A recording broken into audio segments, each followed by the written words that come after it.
12 minutes before 7 o'clock, this annual late summer tradition in Moorhead means fall semester is just days away. 2,000 people plopped down at picnic tables last night for the annual corn feed at Concordia College.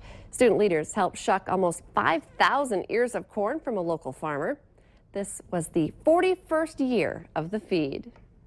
Hi again and good morning, everyone. Thanks for waking up with the Valley today. I'm Lisa Bedeau. Kyle is off this morning. We're starting our nonstop news and weather all the way to the top of the hour to help you plan your day. And colleges across the Valley have students moving in to start the next chapter in their life. Joining us to help make that transition a little bit easier is the Valley Today's Christy Larson, joining us live from NDSU with a lot of great advice for not only the students but parents. Good morning, Lisa. That's right. You know, we just talked about don't be a helicopter parent. Let your college student figure things out for themselves. And that's all just part of that new college experience that they're going to be gaining. But also, I know a lot of colleges across the Valley are going to be having kids move in not only today, but also this weekend, like at NDSU. And we're joined this morning by Ryan Nostrom, who is the Director of Residence Life. And so you guys really have tried to make it as easy as possible for this kind of difficult transition for people. Absolutely. There's a lot of planning that goes into the college and universities planning for move-in day. We always tell the parents, you know, take a deep breath. We understand it's going to be emotional, but trust in that process and know that it'll go very smoothly and help make that saying goodbye just that much easier. It is going to be kind of an intense thing. You know, they're trying to get all their stuff moved in, get all their stuff registered for. So you guys really have taken it into your jobs to make it as easy as possible. You have 300 students, 60 staff members who are going to be helping them move in, and also signs put up everywhere. Yeah. You know, we understand with all the emotions that they're experiencing, if there is any type of a hiccup, their frustration level is going to go up. And in retrospect, they'll understand later that it was a very minor thing, but in that moment, it'll seem like a crisis. And so anything that we can do to prevent them from going to crisis mode is really our job so that they can focus on what they should, and that is that parent student relationship and being able to appropriately send them off and feel comfortable with where they've left them. Yeah, and I think this goes for any college really, is accept the help that the colleges are trying to offer you, and as well, you want this to be a good experience that you can talk about for a while. I remember my first move-in day, this happened, I forgot my bedspread or whatever. You want it to be something positive, not something negative. But thank you for joining us here this morning, and again, on Monday morning, we're going to be talking more about adjusting to that college life. So Lisa, a lot more help for both parents and students, how to make them the most successful college kids that they can be. That's what everybody wants. Great advice this morning. Christy Larson reporting live from NDSU. And today is move-in day at MSU Moorhead. President Ann Blackhurst is leading a volunteer team in South Moorhead today. Students and families can stop by the welcome tent between Snar and Doll Halls from 8 a.m. to 3 p.m. today. 6:51. Time for weather and traffic on the ones. And Robert, this morning will be a nice cool day to start moving your stuff into the dorms. It really will be. It's kind of chilly out there. If you are getting ready to head out and about, it's pretty decent out there, albeit a touch on the chilly side. Lots of sunshine, calm winds out there. There is a few patches of fog out there. If you do encounter that, slow down. Give yourself a moment to reach your destination. But right now, a great view on the CorwinAuto.com Valley Sky Cam. 44 degrees with sunny skies. Winds are calm. Temperatures elsewhere across the region, it is also 44 in Grand Forks and Jamestown, 45 in Fergus, and 45 up in Thief River Falls. Satellite, yeah, we're not seeing any clouds out there. Hardly a cloud in the sky, and mostly sunny skies will be the trend as we head through the day today. Nothing doing in terms of precipitation here or, in fact, across the northern plains. It's not until you get over into the Great Lakes, the system that gave us rain for a couple of days, that continues to slowly trudge its way off through the Great Lakes, and that rain extends all the way down into parts of the southeastern U.S. and some locally heavy rain in southeast Texas and southern Louisiana at this hour. For us, as we head through the day, what you see is what you get. The sunny skies we've got out there, we're going to see it throughout the day today. Maybe a few high, thin cirrus clouds as we head through this afternoon and this evening, but temperatures warming well into the 70s in most locations. Could hang on to some 60s up in northern Minnesota. Overnight tonight, not as cold as this past night, with temperatures dropping down into the 50s and some low 60s. Winds will be increasing tonight and through the day tomorrow out of the south, 10 to 20 miles per hour. Lots of sunshine again tomorrow, and that's going to warm us up nicely, well into the 80s, maybe some low 90s. A weak system late tomorrow gives us a slight chance for some showers and storms, primarily up in the Devil's Lake Basin. Today, warming well into the 70s. Tomorrow, well into the 80s, and again, that very slight chance of a shower storm up in the Devil's Lake Basin.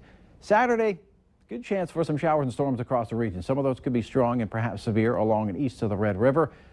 Sunday, some lingering rain and some cooler weather, but warming back up as we head into next week. That is a look at your weather. Let's get another look at your traffic with Al Ahmed. Good morning, Al.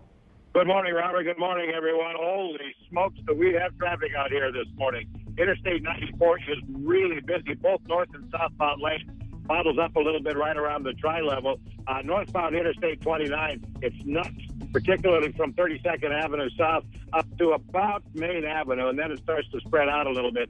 So make sure you're driving extra carefully as you're driving through there. Prepare for a bottleneck as well on South University Drive, northbound at 18th Avenue. Drive carefully today, as always. Al Ahmed, Valley Today traffic. It's now 6 minutes before 7. People heading to the lakes for one of the last summer weekends should expect heavy traffic near Brainerd today through Sunday. More than 100,000 visitors are expected for the Hot Rod Nationals. Police say that guarantees a monster traffic jam. The worst will be on Highway 371. Police say to take another route if you want to avoid the mess. A disabled veteran is outraged that he's had to live in his car for 3 weeks. Ray Allard is part of a VA program that helps vets who may have hit barriers finding permanent housing. He says he moved out of his Fargo apartment in July, working with the VA to get a place closer to work. And weeks later, he says he's still waiting for a call back and thinks they may be ignoring his calls. Now he plans to contact a VA advocate to help him get a roof over his head. I've been through various apartments living on my own, and now I've run into this stumbling wall where nobody seems to want to call me or talk to me anymore.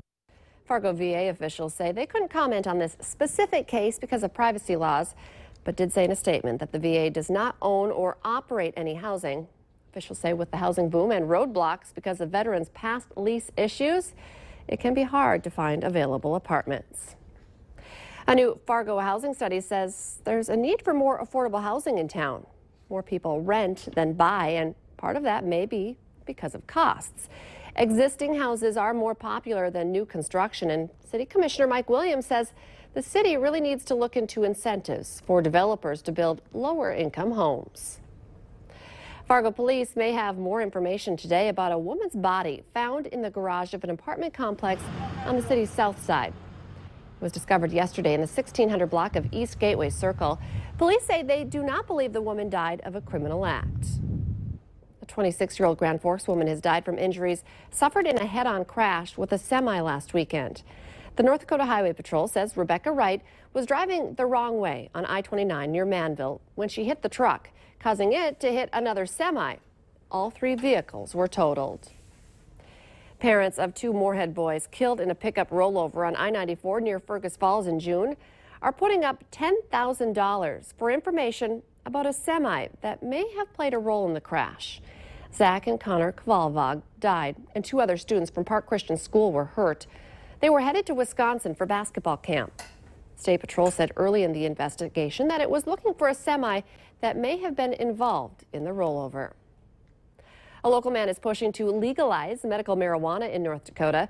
Ray Morgan lives in Fargo and suffers from severe pain after having multiple back surgeries. Now he's formed a committee of 25 people, and if they get approval from the Secretary of State, they can start collecting signatures. They need 13,500 people to sign on. If they get that number, you'll be able to vote for or against legalizing medical marijuana on the November 2016 ballot. West Fargo's police chief says he wants to be proactive with the community, now more than ever because of the national distrust of police. He says that starts with open dialogue. That's why he held this meeting last night. They talked about what's going on in town, both good and bad. People told police they're worried about break-ins, theft, speeding, and heroin use in the area. West Fargo police say that theft is up, and there are gangs that the public should be aware of in the city. The Clay County Sheriff's Department is introducing its new 85-pound officer to the community. There he is. Deacon is the department's only police dog. Cost about $25,000 to train him. BNSF and a VFW fundraiser covered that cost. Deacon is trained to track suspects and search for illegal drugs. In this morning's Consumer Alert, a new survey shows people who want breakfast any time of the day usually think to go to the Golden Arches. The study by Brand Index found 41% of people who eat breakfast twice a day consider McDonald's for their next meal. Sandwich chain Subway was the second choice for anytime breakfast, followed by IHOP. McDonald's has been testing all-day breakfast at certain locations and is expected to roll out all-day breakfast this fall to turn around slumping U.S. sales.